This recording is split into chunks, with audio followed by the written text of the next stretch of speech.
So everyone probably received a note saying that this is going to be recorded. So once again, welcome to Commissioner's Regulations, or CR Part 154-3, Identification and Exit Procedures for ELLs with Disabilities. This is, as I mentioned, Part 2 of a 3-part series on Commissioner's Regulations, Part 154.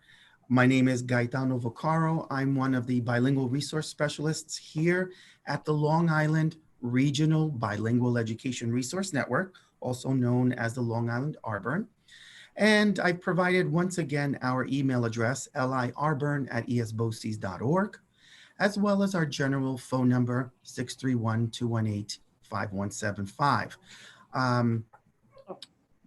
Please use that number or email. If you do not know who your resource specialist is that supports your district, call our phone number. We'll be able to direct you. So before we begin, I want to know who's out there. So I'm going to launch a poll. And here are the 2 questions. What is your role in the school district? Are you an administrator at this time, bilingual ESOL, or special education teacher? And also, of course, have you ever served on the Language Proficiency Team, also known as LPT? So I see the responses coming in for interesting. So and I'm going to share that poll in 1 second. Just click on your answers and hit submit.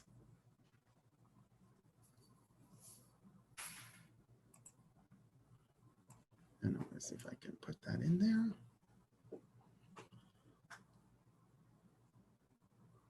So we're getting more responses. Numbers are coming in. 46, 50, okay. So 54 out of 64 people. I'm going to end the poll.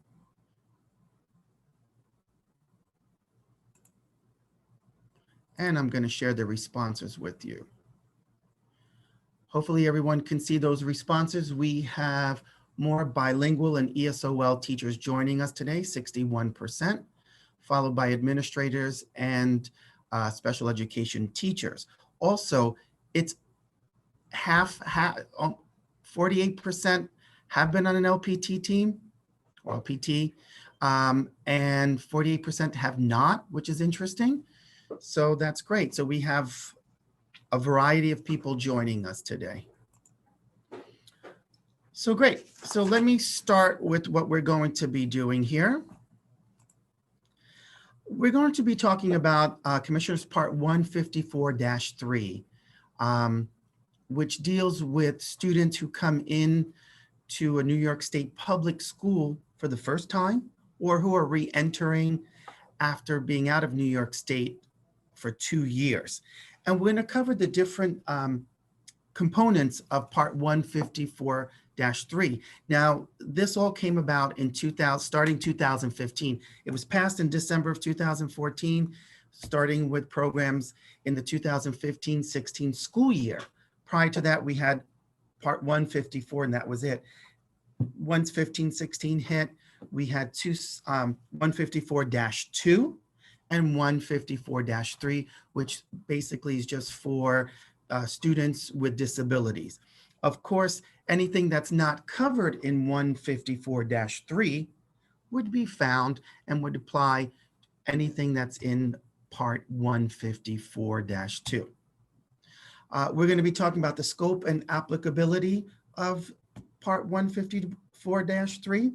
We're going to look at the Language Proficiency Team, determination of whether a student with a disability should take the statewide English Language Proficiency Identification Assessment, which is the NICETEL.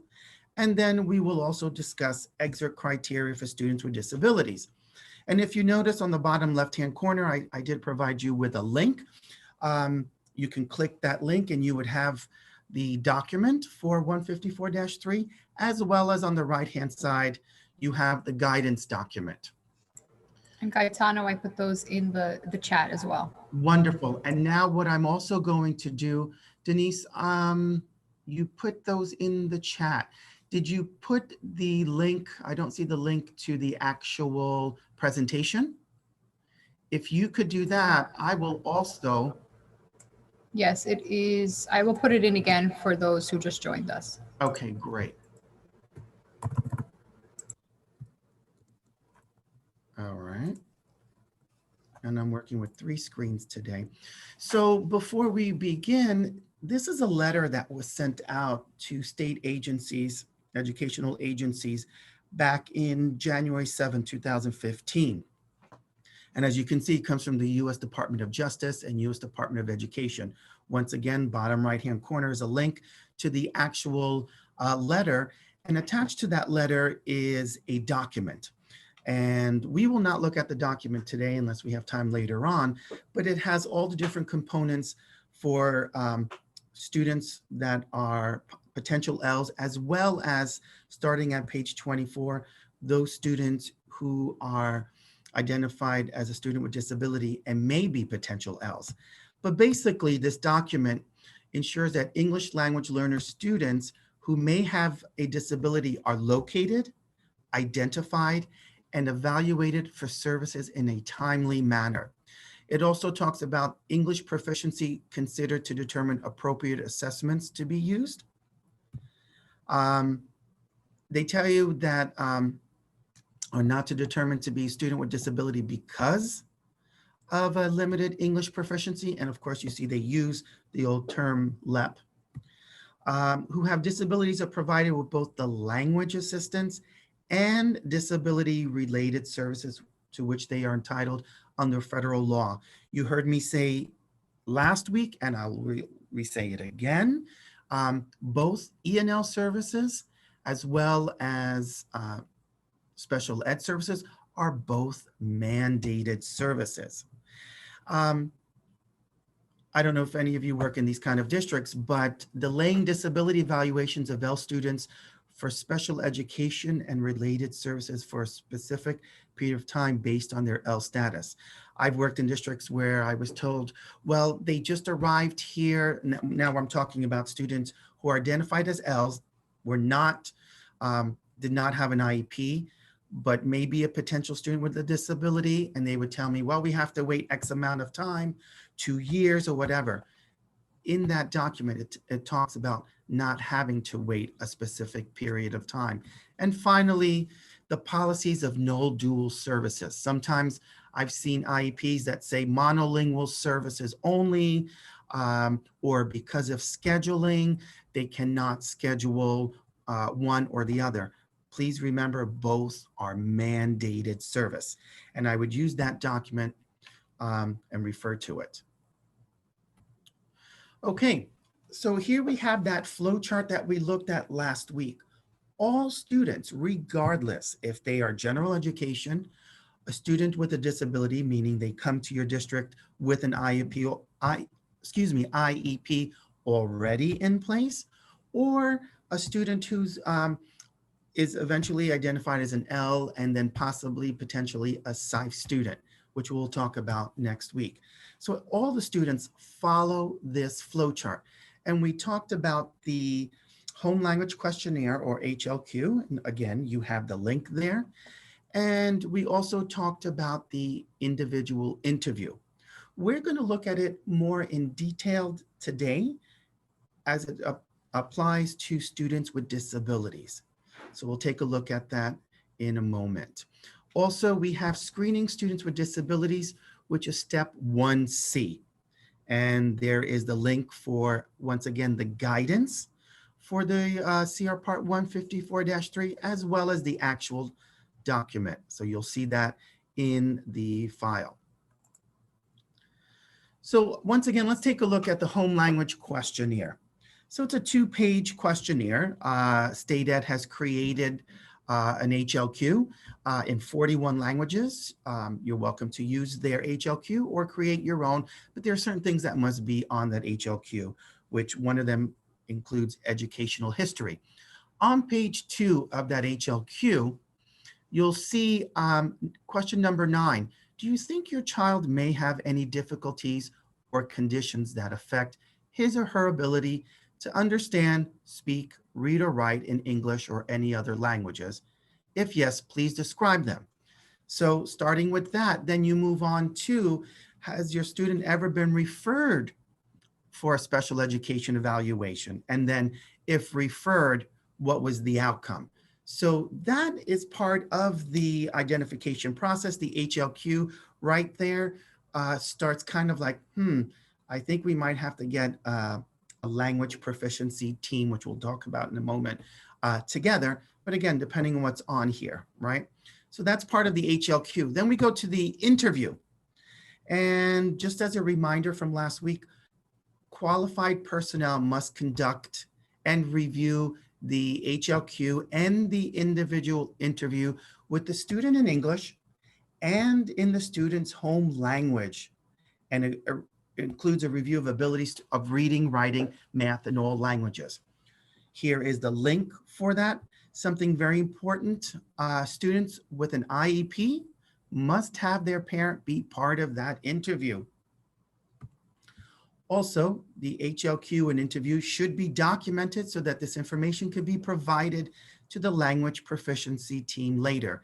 As we know, this becomes part of the student's cumulative or cum folder, okay? And so we want to make sure that's all in there. I do want to go back for a second in the home language guidance, HLQ guidance document. There are questions at the back of the document that refers different grade levels, samples of kind of questions that you can ask during the individual interview. Of course, you can incorporate your own. And I'm going to read exactly from the HLQ guidance document, Appendix A, because it says the interview gives a preliminary assessment of a student's understanding of and ability to speak the English language and the student's proficiency in a language other than English. One thing, the individual interview should be brief, but should provide sufficient feedback to make a preliminary assessment of the student's oral language skills, right? And of course, prior to the interview, all relevant information regarding the student's personal and educational background should be reviewed. So of course, you start with the HLQ, you have that basic general information.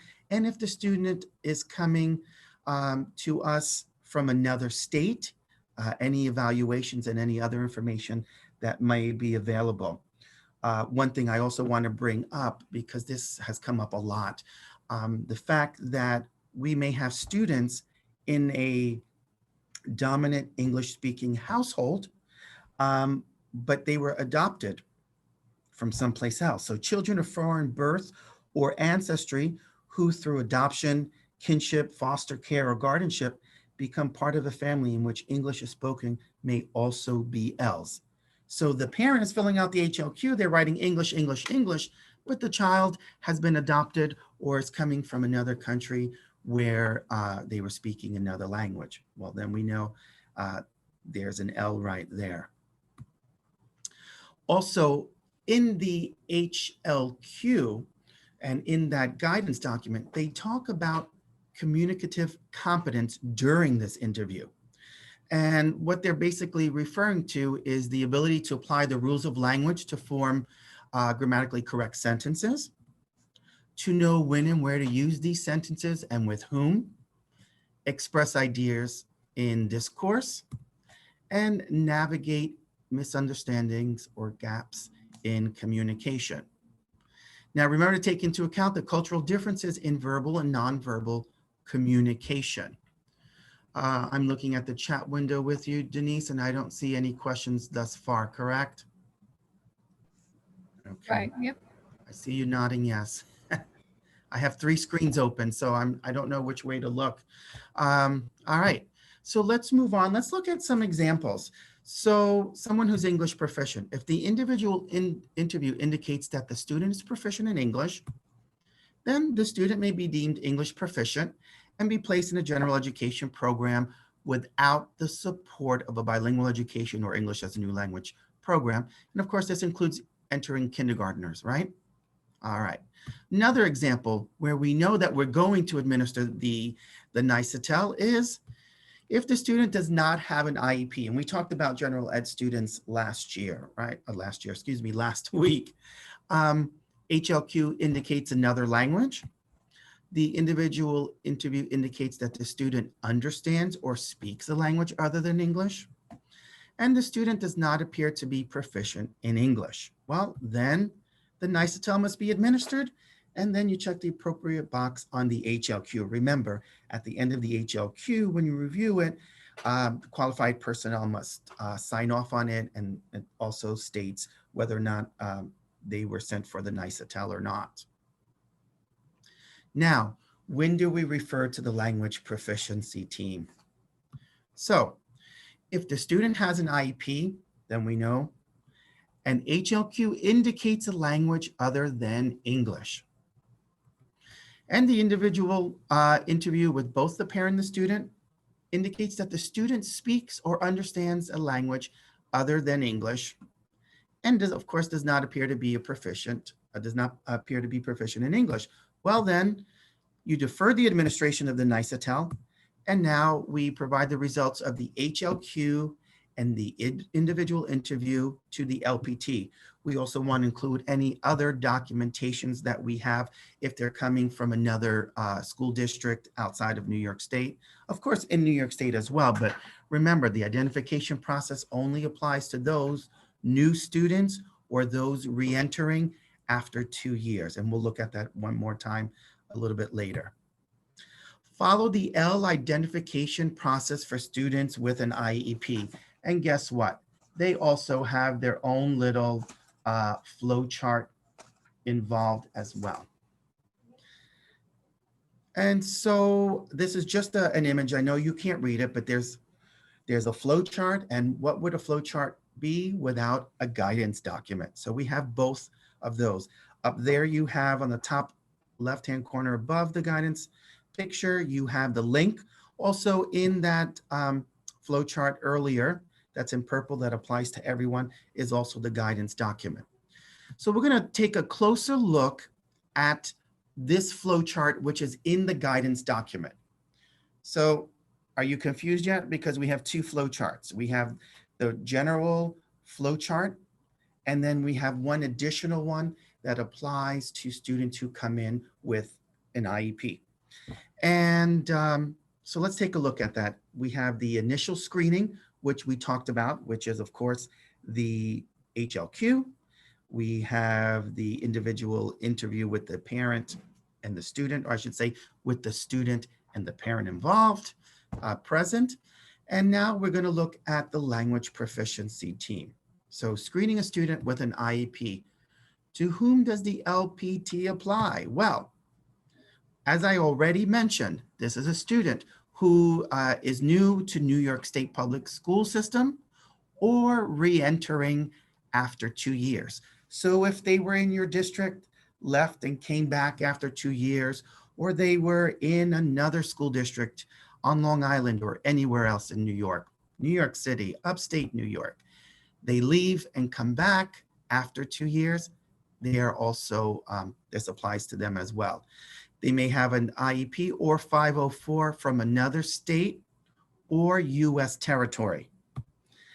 Preschool student with a disability who's now enrolling in kindergarten at a New York State public school. If you recall last week, I did mention that students who are in a universal pre-K might have filled out a emergent multilingual screener and sort of an HLQ. Does not apply to K through 12. That's only for pre-K, because as we know, pre-K is not mandatory. Once they come into the kindergarten, whether it's in your district or coming into your district for kindergarten from another New York district, that is when this identification process starts, whether it's general ed or students that have an IEP. So, and has a language other than English on the HLQ. The LPT convenes only for these students, right? Um, let's see, I do see a question. With I determine the student, do we still need student parents determine the student English proficient? If the student is English proficient, do we still need the LPT? I thought this was only if you need to administer the NICETEL. Right, so I'm going to get into that, Debbie, in just a second. But right, so if they are English proficient, then we don't need that. Screening a student with an IEP who is not eligible. So this might answer your question. New or re-entering students suspected of having a disability. So if they don't have that IEP in place already, then they are not referred to the LPT. Re-entering students who were previously identified as an L within the last 2 years. So if they were an L in a neighboring school district or any district here in New York State within the last 2 years, does not apply. Here's an interesting thing, comes with documentation from another country showing the student has a disability, excuse me, but does not have an IEP from the United States. They are not eligible for the LPT. And a transfer student with an IEP from another country or a 504 from another school district who has already screened for L status. You just continue, right? So if they're coming into your district and they've already gone through the identification process, it is your district's responsibility to contact that other district and get all necessary information that you need, especially the HLQ, results of the interview, if that was done, and any other pertinent information. These students must follow the procedure for the NICETEL administration. All right, so now let's look at the Language Proficiency Team, the ELL Screening and Identification. So that's the committee that makes a recommendation, not a determination, but a recommendation regarding the initial assessment, right, the NICETEL, of ELL status for student with a disability. Now, who's on that language proficiency team? Minimally, you have a school or district administrator, a teacher or related service provider with a bilingual extension, and or a teacher that is ESOL certified, the director of special education or individual in comparable title, and the student's parent or person in parental relations. I also put down here qualified interpreter, which you would need if the bilingual teacher or ESOL teacher is not fluent in the home language. I know here on Long Island, many, not all, but many of our students, many of our Ls are Spanish speakers, and many of our bilingual and ESOL teachers are also Spanish speakers. So in that case, you would not need a qualified interpreter. But there are those instances when we have a student whose home language is Turkish or Hindi. And if you do not have one of those teachers or related service providers, ESOL certified, who is not fluent in that language, then you would need a qualified interpreter or translator.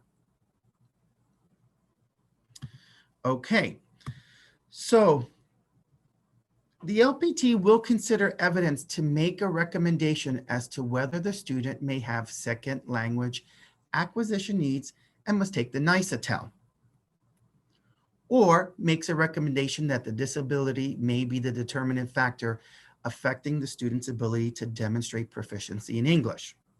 Now, in other words, the student is proficient in English, but may not be able to demonstrate an English proficiency during the interview and the NICETEL because of the disability. For example, they have autism and they're nonverbal, right?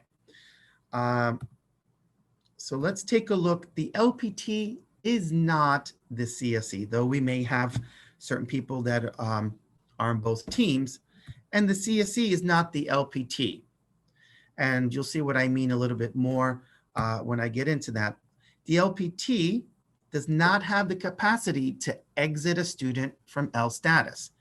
Back in 2015, there was a code that was put out in SERS where districts quickly ran in, got an LPT team together to try to exit students that have been identified as ELLs for many years, and also identified as a student with disability. Say they thought this was their way of exiting students.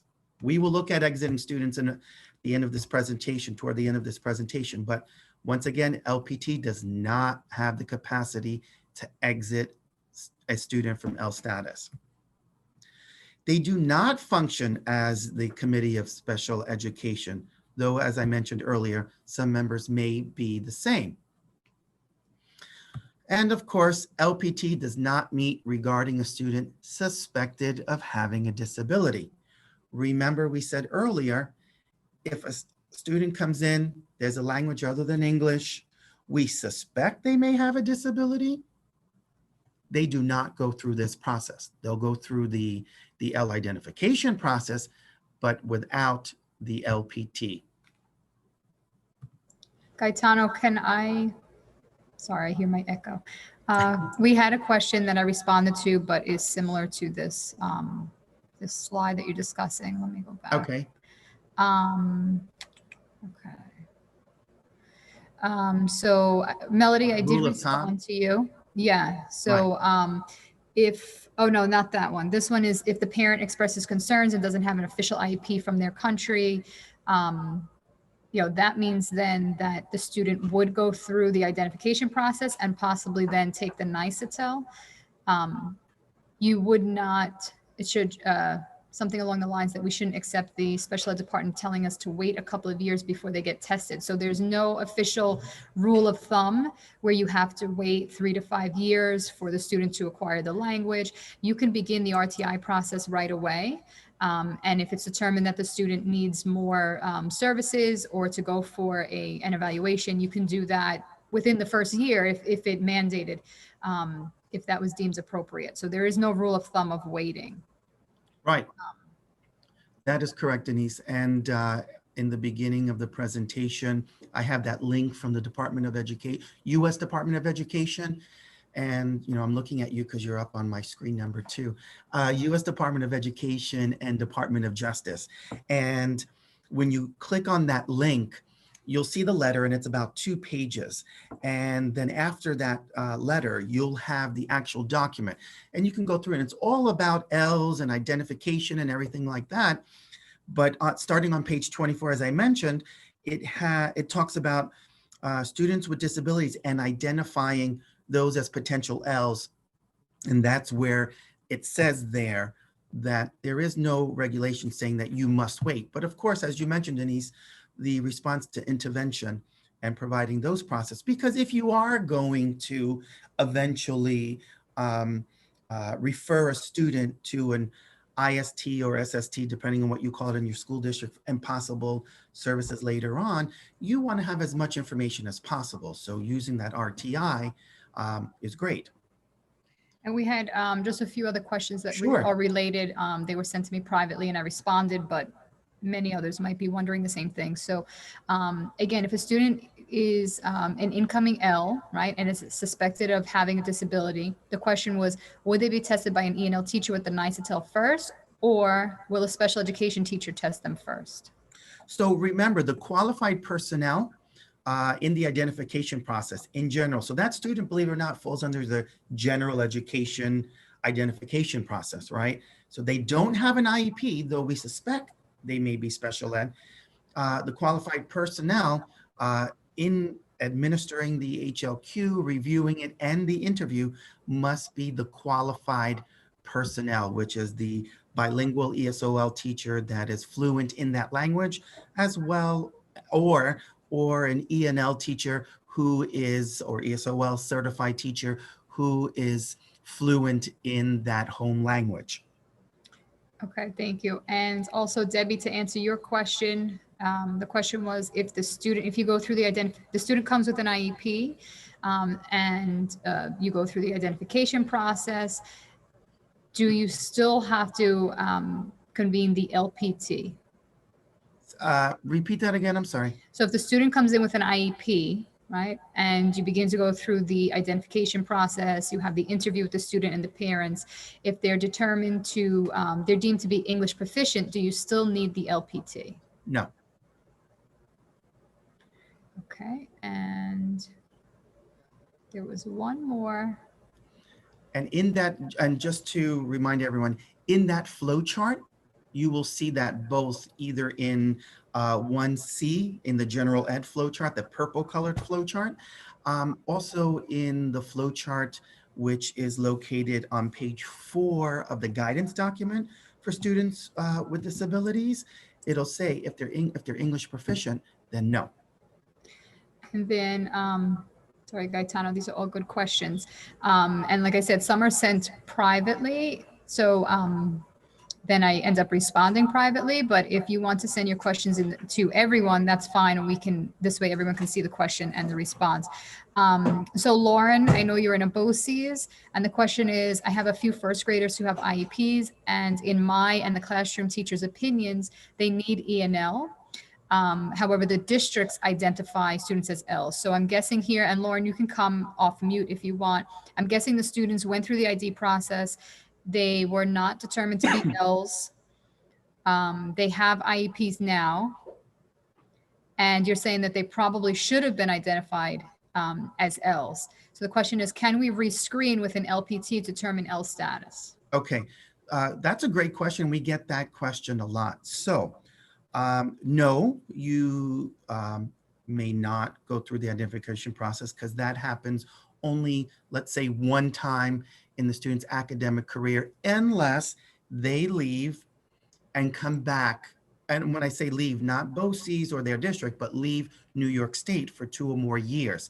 Then they return, then they go through, like any other student, through the identification process. And yes, then that could happen. Having said that, well, what do? Remember, the services, we do what's best for the students, for their children, right? So though they might not be identified, if you feel that they would benefit from services, nothing is preventing you, except possibly scheduling or what have you, but nothing prevents you from giving them services. So you can have a student who you feel benefits from ENL services, but are not really identified. And then every year they will not come up for the nicest slot. Just be very careful, because that happens sometimes where districts do the right thing. They want to provide the services. For whatever reason, the student was not identified. We cannot go back. And so they provide services. And then a teacher says, oh, you know what? That student wasn't on my nicest slot, the annual test in May. They weren't on my roster, and they write it in. And now that student, and then it causes a little problem, because then you have to go through your district data coordinator, and you have to kind of invalidate and do all these things. So just remember to notate well if a student is receiving services but is not nicest slot eligible, if that makes sense.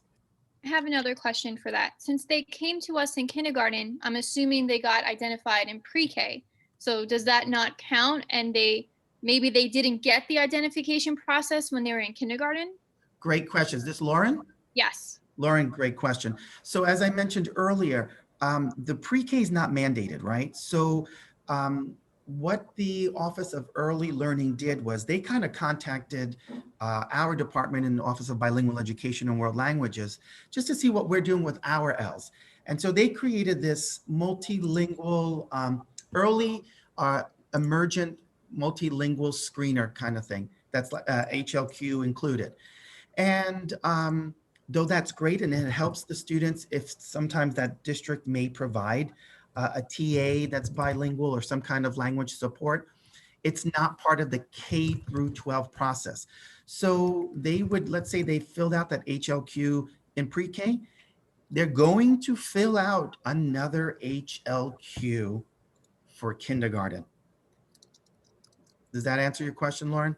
Yes. So I just have to find out with those districts if they did do that for kindergarten. Right. But again, you may use that information, right, for the screening process.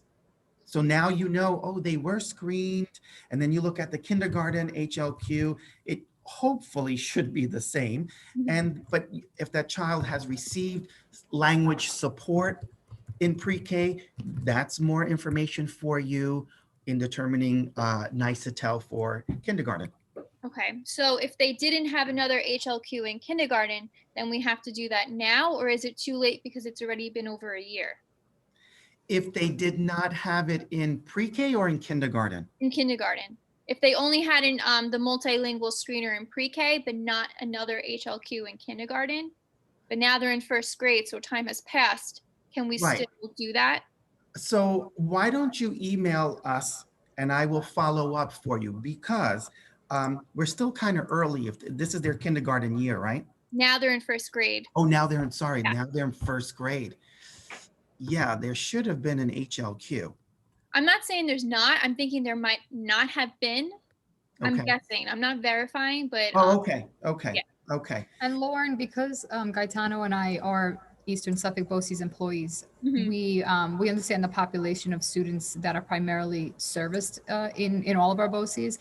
A lot of times, and this is for everyone too, a lot of times districts don't understand that students with disabilities who are identified as ELLs must be serviced as ELLs. And so when they're sent to a BOCES, because some services are kind of like a la carte type deal, they don't want to pay for E&L services, or they'll say, you know, it's not a English language acquisition need. It's only, you know, the student has a disability, and that's, you know, the primary reason why they shouldn't receive services, which is not the case. Students with disabilities who are identified as ELLs must receive E&L services until they meet the same exit criteria as any other ELL. Right. So I would check, Lauren, because, excuse me, a lot of times when students are transferred to BOCES locations, they may actually be ELLs, but it wasn't logged on their intake. So definitely reach out to the home school districts and look for their CUME folders. And there must be an HLQ in there from kindergarten. Thank you. Yeah, I feel the same way at the BOCES that I work. I feel like we get a lot of special ed students, and they are not ELLs, and then sometimes they'll be on my NICE slot list at the end of the year, and I didn't service them all year, or we catch them later on. Yep, exactly. If students are taking the nicest lot, then they are ELLs, and they should be serviced all year long. I mean, they're not going to show any growth. You know, they're not improving their English language skills if they're not receiving the services from a trained pedagogue. So definitely check that up. Gaetano, before we continue, let's just address one more question. Where was it? Sorry. Thank you. Okay, just to clarify, the LPT is, I guess I'll just answer it here. The LPT is for all students at all levels. So it's not just for an L entering elementary school or middle school. It's an L at any level, or I should say it's actually the reverse. It's a suspected L with an IEP who is a new entrant or brand new to New York State. So the LPT must be conducted at any level for students entering with a home language other than English and with an IEP. All right, let's continue on. Gaetano, I will address some questions, and some questions that our participants have would probably are more district specific. And so that's why I'm giving our email address so that we can follow up with you. Great, thank you, Denise. Okay. And you know what, if we have more time, because we only have about 15 minutes left, I want to get through this to the exit and exit criteria, and then we can answer more questions if that's okay with the participants, so that we get an overview, and then we can always answer those questions. So again, the LPT's duties stop when the LPT refers a student who appears to be an L to take the NICETEL, or forwards their recommendation to the principal, and the superintendent decides the student should be designated English proficient. So information to be considered by the LPT. So results of the home language questionnaire and interview, students' history of language use in school and home or community, special education individual evaluation, and information provided by the CSE Well, what CSE? They're coming into my district for the first time, or they're coming after 2 years. Well, information provided by their previous school district CSE, or whenever, any information, because if they have an IEP, then they have their annuals, right? So you want to look at that information as well. Information that should be provided to the LPT by the CSE. So of course, results of evaluations and present levels of performance in home language and in English. So the levels of patterns of language development, academic achievement and responses to interventions, social skills, behavior and management needs, and of course the social history, educational history of language use. Now, based on the evidence that they review, the LPT makes a recommendation to whether or not the student may have second language acquisition needs, or whether the student's disability is, now this is very important, whether the student's disability is the determinant factor affecting whether the student could demonstrate proficiency in English during the oral interview. I don't know how many times, and I can say, go into the chat, raise your hand, hit yes or no. How many times I hear, well, you know what? That student will never test proficient on the NICETEL. Or if he becomes an L, then they will never test proficient on the NICE slot. That may be the case. You're absolutely right. That may be the case. But that is not what you're determining. You're determining that during the individual interview, was it the disability that caused you to kind of, say, well, this student is not proficient in English, or there may be other language needs. It's during that oral interview. This actually comes from Commissioner's Regulations Part 154-2, Section A as an apple, number 9. And I highlighted placement in a bilingual education or English as a new language program pursuant to this part is not refused, this is what I was just saying, solely because the student has a disability. Okay. We talked about the flow chart and how the guidance document has its own flow chart on page 4. And this is the flow chart, right? The Language Proficiency Team, and I'm reading from the top, makes a recommendation, and I already showed those slides, to demonstrate proficiency in English during step 1B. That is the interview process. So if the LPT determines there may be a second language need, the student will be referred to take the NICETEL. The student takes the NICETEL with accommodations indicated on the IEP. The parent is notified within 5 days of the final outcome and the right to request a review. As you know from last week, all students, or all parents have a right to a review of the identification process. And then the principal or superintendent do not need to be involved. Now, if the LPT finds that there are no second language needs, the recommendation is made to the principal. If the principal disagrees with the LPT's recommendation, the student is referred to take the NICETEL with accommodations indicated in the IEP. The parent is notified on the final determination and the right to request a review. Now, if the principal agrees with the LPT that there are no second language needs and the student should not take the NICETEL, then the principal makes that recommendation to the superintendent. The superintendent has 10 calendar days to accept or reject the recommendation. Now, if the superintendent rejects that recommendation, the student will take the NICETEL with accommodations. If they accept it, student is not identified as an L, will not take the NICETEL. The parent is notified within 5 school days of the final determination. And once again, there is the possibility of a review.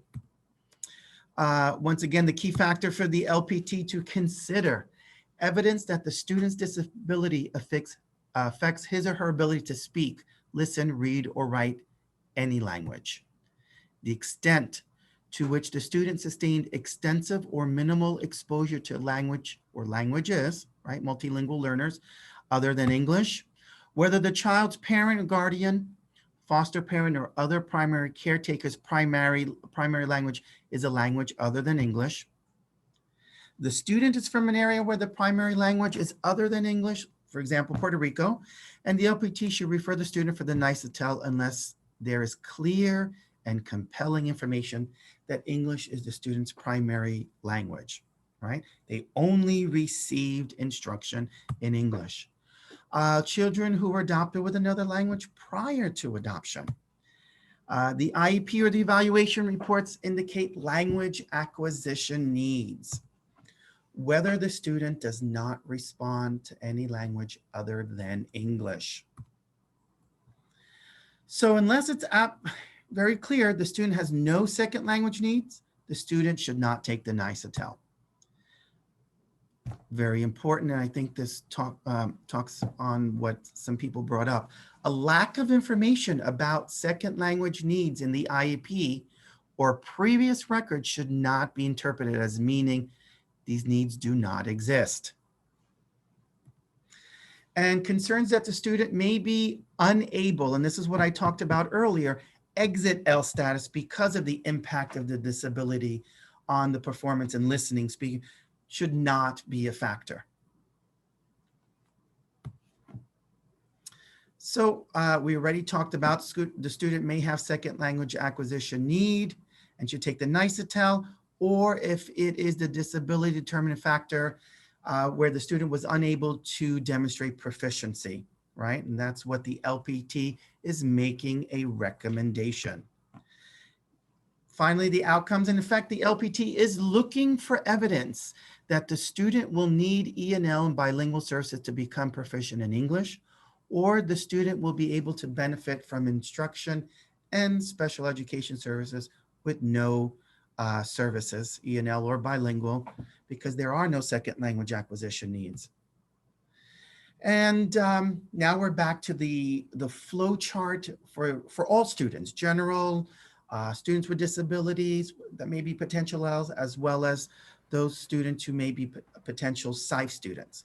Gaetano, I'm sorry, yep. before we move on, Yep. before we kind of leave that LPT, Yep. you know, it's kind of like an insert to the flow chart. We have some questions, and I think Lauren Lombardi's question and Ann Logan's question are, I think, similar in that, is there a document that notifies the parent of the superintendent's decision that the student is or is not going to take the NICETEL? So is there a actual So I don't believe, we'll have document? to double check, but I don't believe that the Office of Bilingual Education and World Languages have created one. At the end of the presentation, I give you a link to a district that has created an LPT form, and it's more of, I think, more of the interview process and the documents that they've received and everything, but not necessarily a form letter. That's up to for the district to create, but we'll check the OBEWL website just to see if anything has come up, because they're constantly changing that website and they're constantly adding resources. And if anyone, Gaetano and I will check that, and I'll take a quick look now in case I can find it before we end. But if anyone from in our participants, if you have district made letters, or if you have the state one, if one does exist, I don't believe so. But if you have state levels that you letters that you want to share, you can always send it to our liarburn@esboces.org email Right. address. I do also, though, want to remind everyone that the identification process, remember, there is a form letter that, again, you're not required to use, but they did create, was that what the outcome of the review was, just saying based on your child has been identified as an L. So remember that that does exist, right?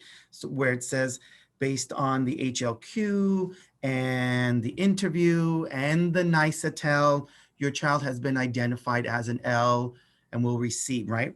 So those two forms do exist. I showed those forms last week, and they're also on the OBEWL website. If you want to put that up, I always just type in NICET OBEWL and I get their link.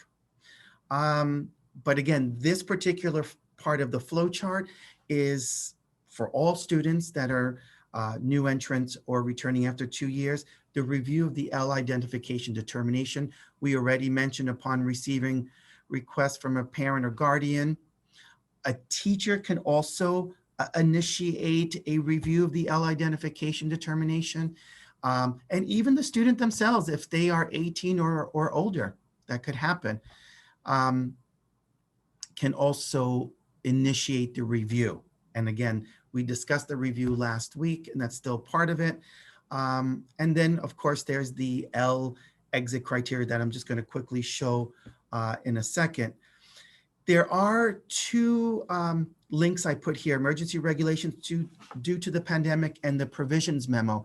Just a reminder, the provisions memo, and it relates to the ELL exit criteria. So if you notice on this flow chart, and also in the next slide or so that I'm going to show you, that obviously one way of exiting ELL status is by scoring the commanding proficient level in the NYSA slot. But you can also score expanding, or what we used to call advanced, on the NYSA slot, and a 3 or 4 on the New York State ELA assessment. Now it says in the same school year. Also, for high school students, also scoring at the expanding level, but receiving a 65 on the ELA regions. Again, it's normally the same school year. I do want to point out, so let's say a student takes the NYSA slot in, well, let's say the student takes the NYSA slot in May and scores expanding. And then in June, they take the ELA regions and score a 60. Well, they just missed it by 5 points. And now they're going to take the ELA regions in August. They consider August part of that same school year. And so if they score 65 in August, then the following year, they will no longer be identified as an L, but a former L, and still qualify for accommodations. But yeah, so it has to be within that same academic year. Or let's say they had the 65 in January of 2021 and expanding on the May NYSA slot. Then in the 21-22 school year, they're considered former Ls. Now the provision memo actually says, and it's only for grades 9 through 12, they made an exception for those students who scored. We all know that there was no NYSA slot this year in 2020, and there was no June or August regions. But if they scored a 65 or better in the January regions 2020 and scored expanding on the NYSA slot last year, 2019, they are eligible for exiting L services and will only get the former L services, which are half a unit, right? And that's found in that provision memo. You scroll down, you go to page 9, and you will find that. Review of L identification determination. The review is available to all students and may be requested, as I mentioned, by the parent guardian in writing, a student's teacher with written consent from the parent, the student is 18 years of age or older, as I mentioned. So a request for review should be submitted within 45 school days after the initial identification to the principal of the school in which the student is placed. More information on that is located in that link. Very important. If the parent can't read or write, the school will provide an interpreter and translator in the preferred language, right? And they will take the oral request and write it in both the languages on the parent's behalf. Very important. The principal and qualified personnel should consult with appropriate members of the CSE and the disability that may impact the student's ability to speak, read or write, or listen in English. I'm looking at the clock that's ticking. The parent must provide written consent before the principal can forward the recommendation to change a student's designation to the superintendent. Very important. The LPT has no role in a review of the L identification determination. Remember, we said Their role stops after they make that recommendation. A review must be completed within 10 days of the received request or 20 days with an IEP. So again, we run out of time. We have 1 minute left, but you can write this on the chat. A kindergarten student with a diagnosis of autism from a pediatric neurologist, but no IEP, who is nonverbal and the home language is Spanish. LPT or not? Just put in the chat yes or no, yes or no. Great. I see all my no's, almost all my no's. Okay. Answer is no LPT. Why? There is no IEP. There is no IEP. Okay, little controversy coming up. A 9th grade student with speech and language impairment and an IEP from Puerto Rico who has received instruction only in Spanish. Yes or no? Yes or no? We have 30 seconds. Yes or no? Type in your answer. A lot of yeses, a lot of yeses. Uh-oh, a lot of yeses, a lot of yeses. I'm going to look into this because, yes, Nicetel. We have IEP. We have a language other than English. A 3rd grade transfer student from Albany with an IEP who was identified as an L in kindergarten. Yes or no? No, no, no, I see. No, no, no. No LPT, no NICESLOT. Continue units of study based on the NICESLOT score. I can't even speak English. Preschool student with an IEP from a CPSE with Down syndrome who was adopted at the age of 1 from China and no exposure to any language other than English. Yes, no, yes, no. No, no, no, no, no, no, no, yes, no. I have some yeses. Maybe, maybe. I need more information, but probably no Nicetel. This was the slide that I told you provides just another district's forms that they use, but it's not really a letter per se. And this is the memo that talks about refusing CSE as determined student cannot, because if it participate in the district's bilingual education program, that you must have a program in place. And I have already mentioned the ELL exit criteria. And as I mentioned, just for this year, if they scored the ELA 65 in January of 2020 and 2019, the previous year, expanding, then yes, they can exit criteria. I do kindly ask for your feedback, very, very important. You can take your phone, hold it up to the QR code, fill it out, or you can, Denise has put it in the chat. Very few questions, please fill that out, very, very important. I will follow up with all of you in case you did not receive the documents. I want to thank you for all your time. I will stay on if anyone wants to talk and have further questions. Denise, you're able to stay on as well, correct? Uh-oh. Sorry, I'm shaking my head. Yes. Okay. And I put in the chat, as Gaetano said, the link to, it's a bit.ly link, and that's the feedback form. And also, again, I put our general mailbox email address. So that's liarburn@esboces.org. And as Gaetano mentioned, put in the subject your school district. This way we can get you to your contact resource specialist. Denise, I also want to, I just lost my train of thought. Oh, I also wanted to remind those that are still on with us that next week will be part 3, the last part, and it will be about the SIFE identification process, which again, it's the same purple flow chart. There's only an additional component to it. Now, many of you may or may not know that we use the multilingual literacy screener, the MLS, which is down at the moment, and I will continue following up with state ed and that department, and hopefully it may be up, but if not, we will also look at the SIFE guidance document, which actually has ideas for scaffolding instruction. So we're going to look at that, and we may focus more on that depending on the status of the MLS. once again, I thank everyone for their attention this morning. I know everyone has limited time. Everyone, please stay healthy and safe. And I will stay here and answer questions if you want to unmute yourself or type something in the chat. Hey, Guy, it's Ann. How are you?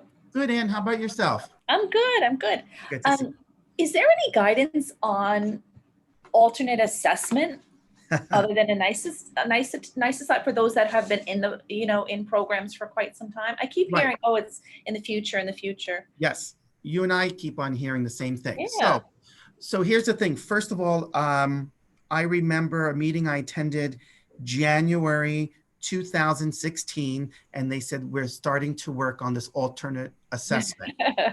So now we're almost 5 years later, still no alternate assessment.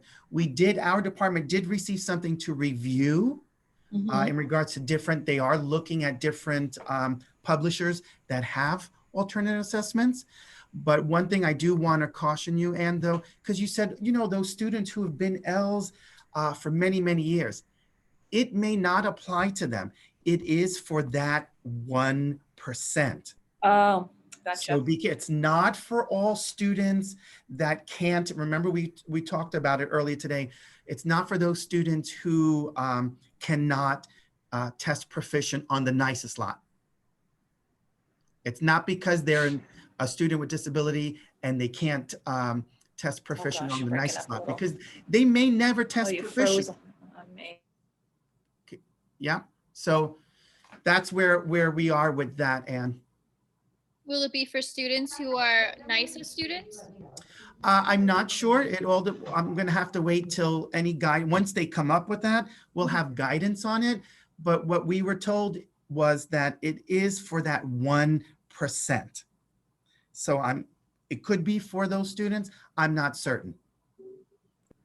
And remember too that if students are receiving the services that they're entitled to based on their proficiency level throughout the entire year, and then they are receiving the testing accommodations that they are entitled to and that are written on their IEP, then they should be able to have the best testing conditions to show their proficiency. So just to continue to build awareness, especially Lauren, I know you're in a BOCES location. You want to make sure that your students, especially your alternately assessed students, have testing accommodations for the NICETEL on their IEP, because in April and May, we get calls where, especially in the agencies, where students take alternate assessments. So that's their testing accommodation. And then they don't have any testing accommodations for other state assessments. And then technically they're not, they're not entitled to it. So you want to make sure that if they're an ELL, they're entitled to testing accommodations for all ELLs, and that doesn't have to be on the IEP. But if they have disabilities and they have other specific testing accommodations that will help build the equity. So maybe if they're a non-reader, they have questions and directions read and reading comprehension passages read. You want to make sure that that's all on the IEP so that students can demonstrate their proficiencies, the best that they can. Yeah. Jen asked about if there are any secondary high school districts that have shared any materials that they use to benchmark their skills in the content area. So I don't have anything available to me. However, having said that, I know districts, and I talked about it last week, I know districts have kind of commissioned during their professional development time, math and ELA and home language arts teachers together to create something, though they haven't shared it with us. And maybe we can bring that up also again during a coordinators meeting. But they've taken prior state assessments, though you're not supposed to really use them, but prior state assessment questions that were available and free online in the Office of State Assessment, OSA, sorry. So they've done that. They've created their own. I know some districts that, and I don't know if you're still on, but some districts have used American Reading Company just to kind of assess reading in Spanish and English. Okay. Right. So I don't know, but again, I'm not going to say one publisher or the other, but I know some districts have used those kind of resources as well. Yep. Yeah, I wasn't sure if they had shared, so I figured, because I'm in the process of trying to put something together, so I figured before I did, if it's already been Right. out there. I see your flow chart behind you, by the way. I love it.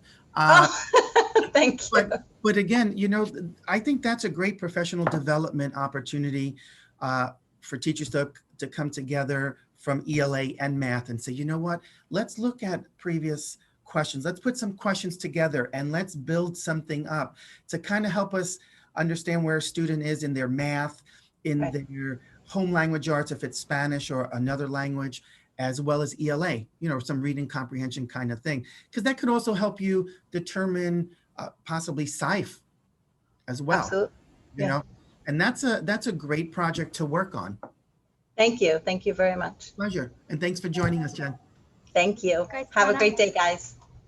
I have a question that probably was more appropriate for last week's, but if you're looking at the HLQ and the parents indicate that English is the primary language spoken at home and they list English only down the entire form except for question number 3 where they ask about the parents' language, if the parents indicate that they speak another language, but everywhere else on the HLQ says English only, are we then to administer an informal interview, or do we look only at that child's primary language? Great question, Debbie. Great question.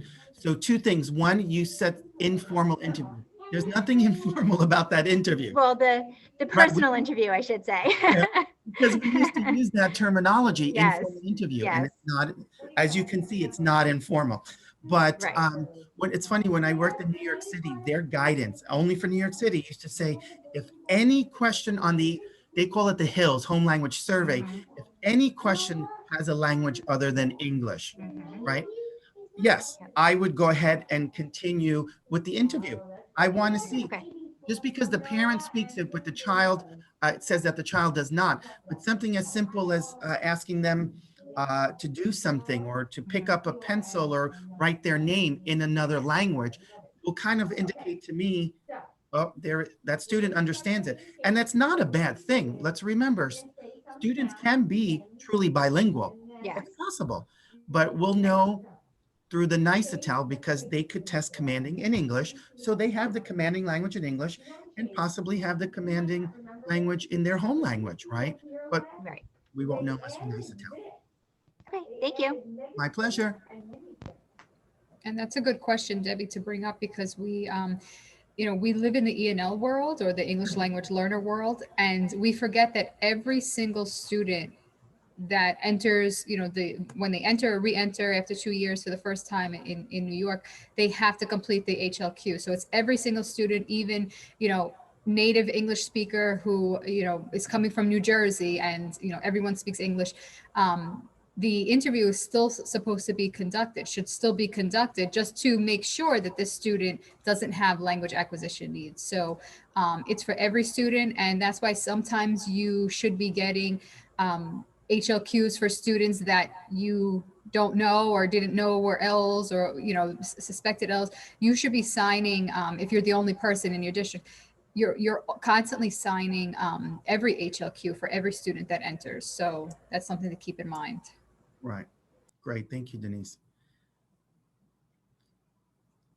Any other questions? And again, remember, we're also available through the LIRburn at esboces.org website. Just type in your district and even in the subject, just type in your district so that we can route it to the correct resource specialist. Now, of course, we're all here to help all the districts, right? But we've kind of have divided so that we can give you more specialized support. So any other questions? All right. Well, once again, those that you stayed, thank you again. Any questions, give us a ring, email us. And I know my colleagues here all reached out to the districts. You should have their email addresses. And once again, I want to thank you for your time. Continue to stay healthy and safe. And please join me next week as we look at SIFE students. Everyone have a great day. Thank you.